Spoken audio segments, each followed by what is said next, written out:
It's been a good week thus far. I mean, you get to play a game, you get to uncover some warts that you need to work on, and I think our guys have done a nice job. Our coaches have done a really nice job of attacking things that we need to get fixed. You know, from just the personnel getting on and off the field, from sideline to the huddle to the play calls to everything. It's improved. What has practice been like for the wide receivers without IGC? Just it's an opportunity for young guys to step up. We got a bunch of young receivers that have an unbelievable ability and can help us, and this is an opportunity that they're going to have to show what they can do. Probably prepared for a version of Colorado in the offseason. What you saw on film, how similar was that, and how helpful now has it been to have a team? It is similar. I mean, you got to go back some years. When Coach Kelly was a defensive coordinator at other stops, and but it is very similar to what we expected. You turn the tape on, you see guys flying around, some physically gifted, very competitive, tough, athletic guys on defense. What were 2 or 3 key teaching points that you had from Jeff after the first week? Just trust his training. Trust his training. He was under control. I thought he had an unbelievable game from a competitive standpoint. Like, I knew he would be able to use his feet, and we could use him in the quarterback run game. But I wasn't aware he would run that physical. Like, he was a physical runner the other night. And that was good to see, and I think that's something he can build on. And then, obviously, we, not he, but we are going to continue to, just taking care of the football and keeping the football out of harm's way. With those young receivers, Jalen was a guy who did get out there. What did he do since he got here to put himself in position to play right away? Just consistent. I mean, the number one thing is you got to know what to do, and just, he knows what to do. On top of that, he's very athletic and, has a lot of speed and has tremendous ball skills and can help us. So, it was a no-brainer for us to get him out there as soon as we could and just, get him going. You had mentioned what do you feel like you can do, your operation can do to help Jeff Warren? I think too many times people isolate the individual. I think it's, layers of coaching and training that we have to continue to do each day. I mean, each position group has to do their job to make sure, the receivers run the routes at the right depths, the offensive line protects them, the backs protects them. So I think collectively we're all in it together to make sure that everybody on our offense maximizes their ability and their talents, and we've got to do that with Jeff as well. Did you have the entire, all of the full-time assistant coaches on the field? No, Josh Martin was up in the box. How did you feel like that operation in Game 1 went with just getting all the plays in, working a new clock system that people hadn't been used to? How did you feel like it went? I think it went well. I mean, there was no issues from that standpoint. The information was getting to us, and I thought there was good communication amongst our staff. So there was no issues with that. What was it like making that adjustment to the new I really didn't notice it until halftime, and you had 3 possessions in one half. That was kind of weird to have just that limited amount, have the ball that limited amount of time. But I didn't really notice it throughout the first half at all. Hey, Marcus, Coach Will talked after the simulated game a week before Thursday about trying to eliminate that period between week 1 and week 2 when you make the most improvement.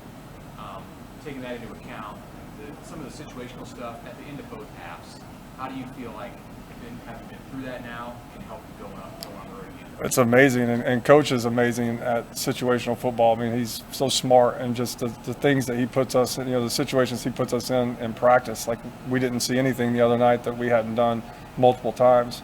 I think it was great that we got a 2-minute drive right before the half, and we had a situation where there was 11 seconds on the clock, and we had a timeout, and we made decisions to to try to get touchdowns and take care of the football, and we've got to do a better job of taking care of football at that point. But we get to learn from that moment. And then at the end of the game, we're starting the drive with 7 minutes and kind of a 4-minute mode, mindset of run the football, stay on the field, try to keep their offense off the field, and then all of a sudden we have a turnover, and then it flips and it goes from we're in 4 minute to now we're in 2 minute. So there was a bunch of situations that happened. Our kids, they didn't freak out. They were able to just keep their poise and try to execute their way through it. But there's a lot to learn from, and we had 3 really good situational moments in the game the other night. I guess it's kind of self-evident, but why were you surprised that Jeff ran that physically? Did you just not run? I mean, I knew he was going to, like the spring, he was live, but they wouldn't hit him. It wasn't like he was running through tackles and things. It felt really different to me out there on the field. Like he ran a counter the one time, and 2 guys came and hit him, and he kind of delivered a blow and popped up, and it was just, I thought it was pretty cool. He wasn't trying to slide, and we wanted to take care of himself, and and slide when he needs to. But I mean, he was running through tackles the other night. I mean, it sounded different out there. How important is it that you establish a physical identity in this game, line of scrimmage with your tailbacks early on? Just the way last week's game started, just didn't have a rhythm, obviously, for your offense to start things out. Yeah, I mean, last week we started with a quarterback sneak the first play of the game. You know, that was kind of crazy, but it is crucial. Our guys got going a little bit, more last week as the game went on, and that's how any good run game should be. Like, these are Big Ten, Pac-12 opponents that we're playing, so you're not just going to put the ball down and just run through them initially. The way that we play, it's a collective amount of body blows that take place during a game that eventually you try to wear on a defense, try to wear on the defensive front where you can start popping those runs, kind of like we did in the second half. Okay. Evaluate the offensive line, and what's the next step for that group? They just have to keep on coming to work. I mean, they hold us together on offense. So those guys have played a lot of football, and we lean on them a lot for a lot of different things. But I thought they did a nice job in the run game. We had all 3 sacks that we had were in a 6-play sequence during the game the other night, and like one of them was actually a run RPO type deal where he kind of got stuck in the read. So I was proud of how they protected, and I was proud of them in the run game. I thought they did a nice job of creating holes for our guys. You're catching that pass. What's his skill set? What are your expectations for him as a pass catcher? He's just super athletic, so I mean, we just need to get him out there on the field. If it's not playing quarterback, he doesn't need to sit over there with us, and wait his turn. So he can help us in a bunch of different ways, and moving forward, we'll continue to try to find ways to get him out on the field. Coach Rule said after this week, Philly's a guy you obviously want to get going. As a coordinator, do you look at individual numbers, like Gabe got the ball 7 times, you want to get him more, or is every week just a different animal for you? How many touches like a guy? Yeah, we were trying, we were talking at halftime. We would come out and run, this play, to try to get Billy going because we were where he hadn't touched the ball, and we didn't get it done. The ball didn't get to him, so that's something that we've got to do this week. We got to make sure that our guys touch the ball. Like he's too valuable of a playmaker, not just a receiver. He has to have the ball in his hands, whatever it takes to get it in there. What have you seen? I mean, you said you're pretty familiar with Colorado's defense based on what Turk has done before. What do you think the key is to attacking that scheme? I think it's like with anyone. I mean, you got to run the football. Like I thought TCU the other day did a really nice job. They ran the football. You think of them as a throwing team, but they really ran it well. And I think you got to take care of the football. These guys do a tremendous job of punching the ball. Like we showed a video to our guys the other day or yesterday, just how they attack the football, how they put their face on the football and knock the balls out. They did it a couple times the other day at TCU, and we got to do a great job of ball security when we're carrying the ball and not let it happen to us. What element can Tommy add when you throw him out at wide receiver? Just really fast, speedy.